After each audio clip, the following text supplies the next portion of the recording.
Welcome back to the weekend wrap. No production, just my thoughts. As always, like and subscribe, share with a friend, a colleague, relative, associate, enemy, any and all in between. Do appreciate it. This is definitely going to be a quick one because I have not watched anything apart from 3 of the fights that did take place on the Matchroom card last night in Monte Carlo, Monaco. So I guess that's the best place to start. Starting off with Ramla Ali versus Julissa Guzman. Now, got this one wrong. I thought that Guzman would repeat the stoppage from earlier on in the year. Now, I knew that Ramla as a boxer is much better than Guzman, and in the first fight she was having success, but she seemed to be very much in love with her power, or her newfound power over the last few fights, and I felt that she would try and get back anytime that she got hit. Now, she did actually get hit and hurt a couple times in the first early rounds, but she stayed composed and stayed disciplined. Sort of used a jab 1-2, caught Guzman with some really good shots.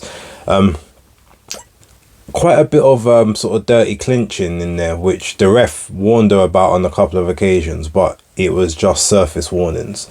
Obviously, there was times where Guzman would hit on the break as well.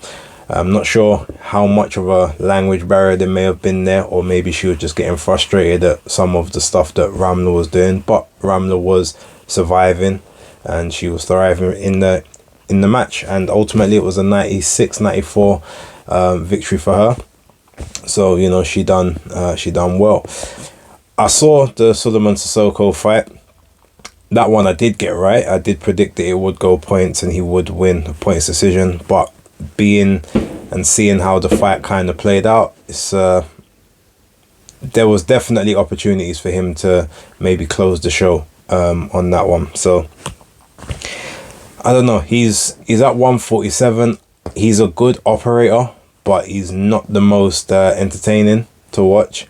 So I'm not sure how much further he will go, depending on who's going to be in and around the division at 147 looking for titles. But he should be close to a title shot by now. So I guess he's got to show and prove. And ultimately, you don't have to be entertaining if you're winning. You may not have the most marquee value, but you'll always be the next up on the board, especially if you've got something that others want. So we'll see what happens there.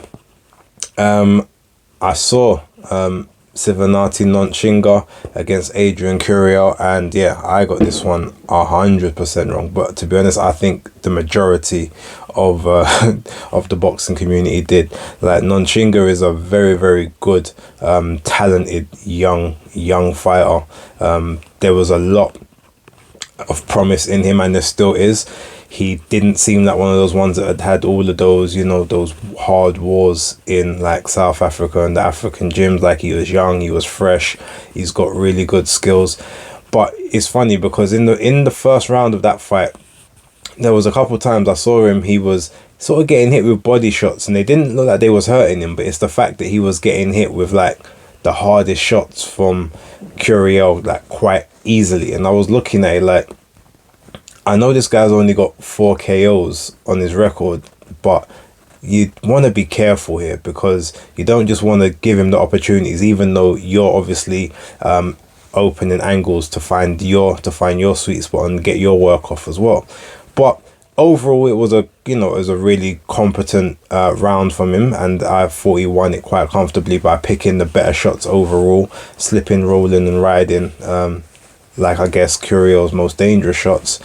But then round 2, wow, I mean, I can't even say it was a lazy jab that he threw. It was the right type of jab. I just guess he didn't expect the counter to come the way it did. And also his head just he didn't take his head off the line of the jab. So as soon as he's thrown it out there, it was too late for him to do anything to adjust. And yeah, Curiel, he must have thrown the punch of his life, because I've never seen him knock someone down with one shot like that. And I wouldn't say that Nonchinga is a chinny individual.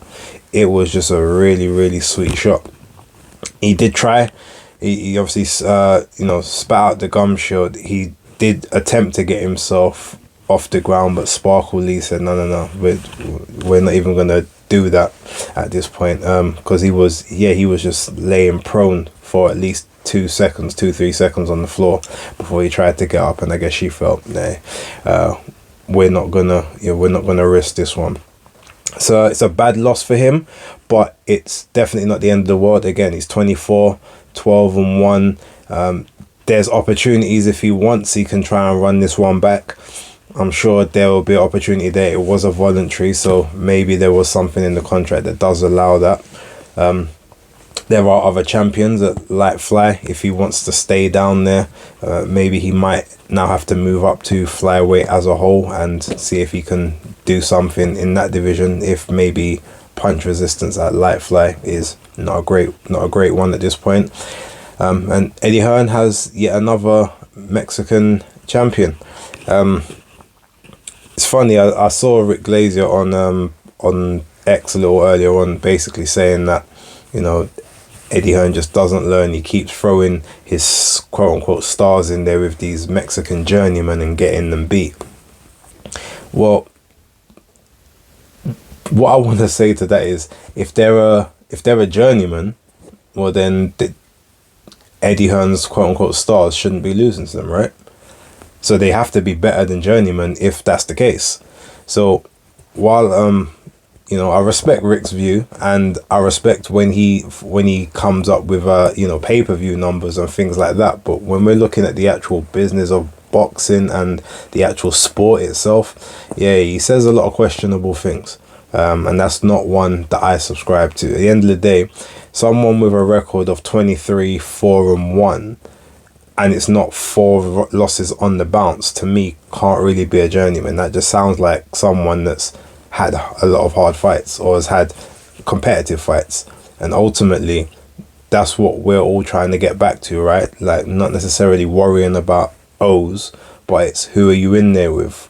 Now, you might say, well, we don't know 70 to 75% of the people that is on his resume, but at the end of the day, we don't know everyone that boxes. So I've always maintained that there are some divisions where it's a lot easier to tell when someone is just fighting no hopers or just padding a record, but in the lighter weights, more time than not, a lot of those guys are a lot better than most people know. So ultimately, I think it was probably a mistake from the point of view that you've got one guy with 27 professional fights and another one with just 12. Maybe that wasn't who you put him in there with now. Like, talented or not, let it be a bit more, parable. So maybe someone at 17-0 or 18-0, someone that's had that level of experience, as opposed to someone that's nearly 30 fights deep at the exact same age as you, because Nonshinga's 24 and Curiel's 24.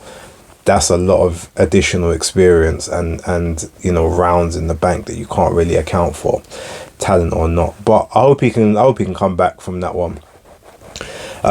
Then finally, main event. Look, Joe Cordina against Edward Vasquez.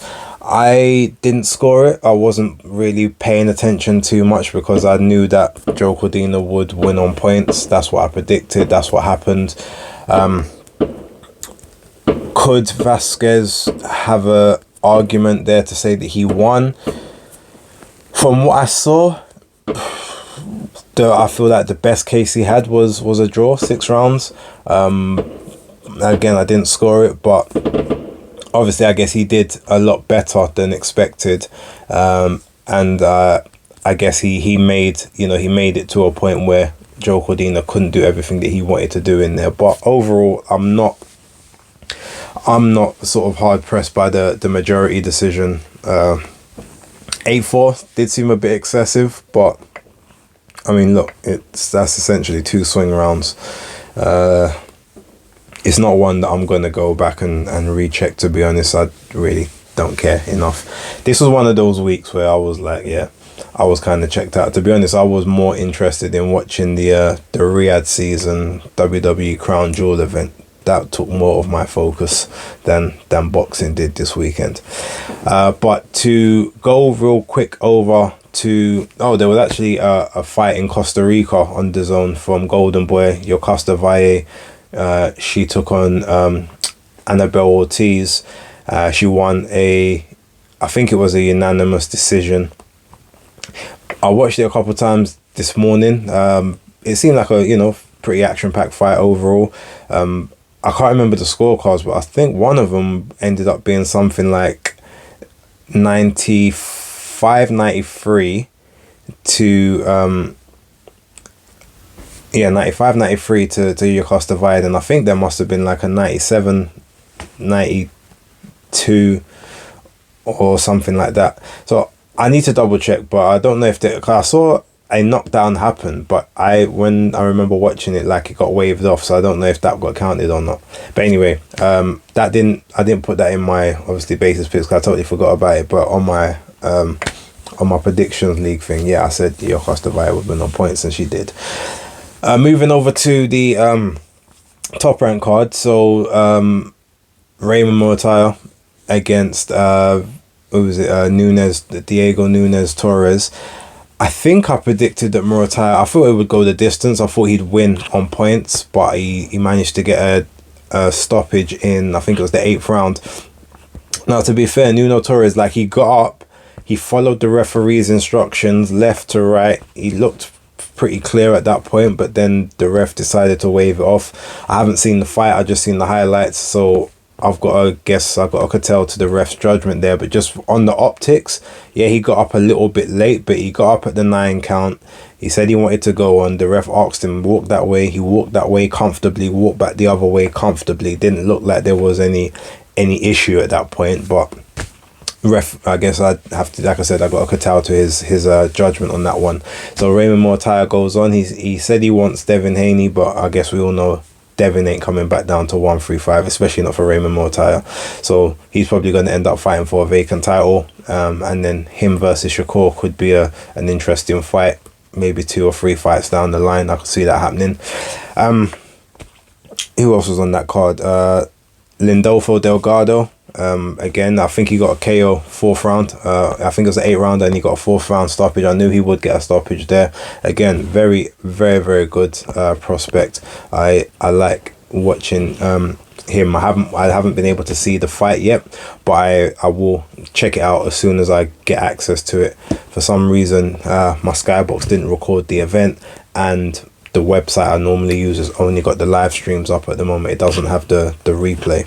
So until it does, I'll be a bit in the dark on that one. But that was a good victory for him. Look forward to seeing what he does next moving forward. Then who was it? Henry LeBron against William Foster III. Now I thought William Foster III would manage to nick this one on split decision or majority decision points victory, but it ended up being majority decision to Henry LeBron. Again, haven't seen it, so I can't really comment, but I guess big ups to LeBron, and Foster's got a bit of a rebuild to do, but it shouldn't be a big one because that was a very evenly matched fight, and ultimately when fights are matched evenly, there is no real loser unless like you get ironed out in a couple rounds. Then F.A. Jagba versus Joe Goodall. Now, I got the right person. I did say F.A. would come through this one, but I thought it would be a bit more laborious. I did have the prior knowledge of their bout in the amateurs, whereby Joe Goodall actually did beat him. I think it was in the Olympic Games 2016. I can't quite remember if that was the right one or not. It's been a while, but yeah, I mean, look, F.A. Jagba, his jab, he does very well behind the jab. He fights tall, so unless you've got the same kind of reach as him, you don't often manage to get on the inside and get to sort of let off shots. And I think he had about a 7-inch reach advantage over Joe Goodall in this fight. So, I mean, Joe did well, sort of to stick it out. He he did apply some pressure to FA, landed some good shots himself. When he got on the inside, he had a bit more effectiveness, but FA just with that ramrod jab, just that stick, just, you know, poking upstairs and downstairs to the gut. He does pretty good at stab jabbing the body. He's very adept at that. He landed a couple flush uppercuts as well. Very very good work there. And he ended up getting Goodall really hurt via, I think it was a overhand right on the temple in the 4th round. Goodall's legs sort of went all wobbly, but you know, he managed to compose himself. He held on. He then rode quite a lot of shots. He blocked a lot of shots, didn't take much flush at that point. His equilibrium was still kind of off, but he did throw back a couple times. And then Tony Weeks jumped in and stopped it. Now, yes, he was hurt, but I think the stoppage was a bit premature. Like, basically he had just blocked and rolled 2 shots. He had rolled under another 2 and then actually came back with a shot as Tony Weeks was jumping in.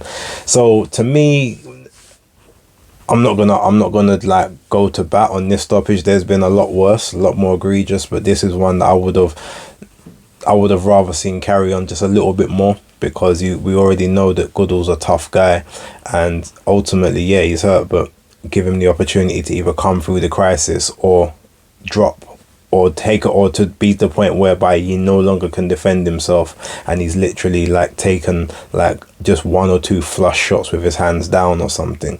That's normally where I would say, okay, yeah, time to jump in, but it is what it is. I haven't seen the Don King card, but I do know the results. Noel Gavor against Makabu. I did predict Gavor would win, and I think I did predict a stoppage, I believe. I can't 100% remember, but I did think it would be later in the fight. I think around round 8, 9, sort of, because Gavor's not really known as a big puncher like that, but I thought he just might wear down along with Makabu, but it ended up being in the 3rd round. I mean, Makabu just needs to retire at this point. Like, his legs are gone, his punch resistance gone. There's nothing else left for him to do. I think he's a 3-time cruiserweight champion at this point. Like, your legacy is solidified, and I think it's time to call it a day, in my personal opinion. But Cassius Chaney, he got the victory over Trevor Bryant. So my instincts and my intuition was correct, but I did think it would go to points. I did not think he'd get a KO, and he ended up getting a stoppage in the 7th round. I haven't seen the knockout, but yeah, it looked like he face planted, similar to what happened with Daniel Dubois. So now that might be the end of Trevor Bryan, if he's now no longer got any punch resistance left. Cassius Chaney, it'll be interesting to see what opportunities he may get from this one. I mean, him being 36, he's not young himself, but if he can maybe get loaned out to another promotion for a fight moving forward, that would be a pretty good one. I'd actually like to see Chaney fight someone like Fabio Wardley. That would be very interesting, especially as he said he's got one more at domestic level and then he wants to move to sort of that European. Well, he's faced Michael Coffey, so maybe Cassius Chaney might be sort of the next kind of cab off the rank, as they say.